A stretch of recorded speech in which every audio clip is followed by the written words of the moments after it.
जीवाची बलिदान देण्याची तयारी ठेवणारी आणि कृषी मंत्री हे बीडचे त्यांनी सांगितलं होतं की तात्काळ मदत। मी मागच्या 4 दिवसापूर्वी पांडुरंग भाऊ आंधळे ऊसतोड कामगार संघटनेचे प्रदेश अध्यक्ष त्यांच्या नेतृत्वाखाली कृषी आयुक्त कार्यालय साखर आयुक्त कार्यालयासमोर उपोषण झालं। त्यावेळेस मी कृषी आयुक्तांना भेटलो, म्हणलं साहेब तातडी म्हणजे काय? ते म्हणले तातडी म्हणजे 4-8 दिवसात मिळणारी मदत। मग 2 महिने होत आले तरी शेतकऱ्याला अजून मदत मिळाली नाही।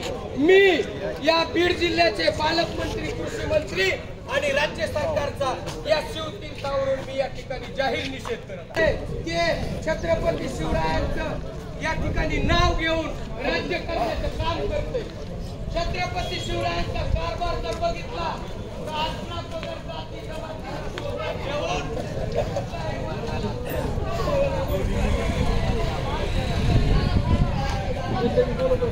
मुक्ती संग्राम दिनी जाहीर केलं की 25% पीक विमा अग्रिम रक्कम शेतकऱ्यांना तातडीने देण्यात येईल, परंतु ती या ठिकाणी देण्यात आली नाहीये।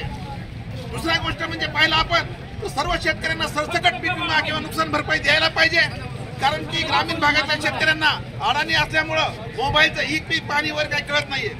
तिसरी गोष्ट ज्याला आपण म्हणतो की महाराष्ट्र ग्रामीण बँक जे आहे, राष्ट्रीय ग्रामीण बँक, शेतकऱ्यांचं जे बचत खातं जे आहे, आपण जर पाहिलं तर या शेतकऱ्यांना खरीप हंगामामध्ये त्याला खत बी बियाण्यासाठी पैसे लागतात आणि खरीपामध्ये जर उत्पन्न निघालं तर त्यातून तो त्या बँकेची परतफेड करत असतो।